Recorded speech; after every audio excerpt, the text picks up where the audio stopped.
Et la troisième habitude très toxique, ça c'est l'une des habitudes les plus dégueulasses, c'est ce que je déteste le plus, c'est le fait de toujours être en retard.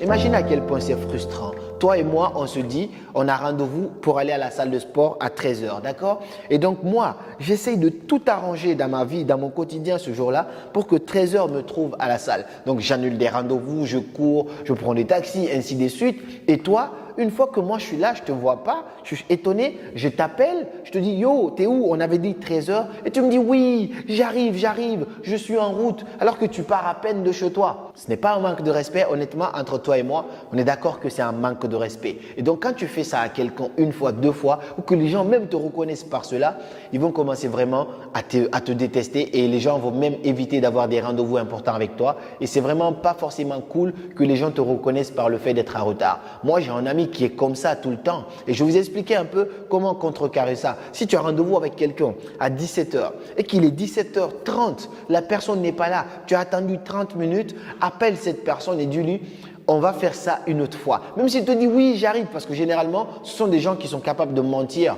en mode ouais, je suis là, je suis à 2 minutes alors qu'il est chez lui. Dis à la personne que tu as un autre rendez-vous et que tu ne peux plus attendre. Tu as atteint la limite maximale de ton délai d'attente en tout cas. Donc, vas-y. La prochaine fois, la personne se débrouillera pour être à l'heure. Mais le retard, c'est vraiment l'un des comportements les plus horribles, les plus difficiles à accepter pour les personnes qui respectent vraiment leur notion du temps.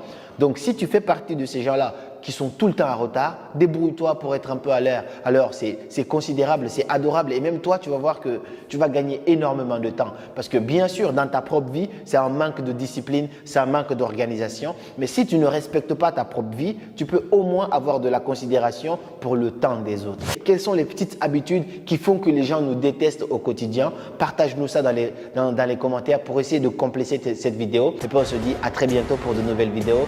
Comme toujours, c'était Karamo. Suivez vos rêves, ils connaissent le chemin.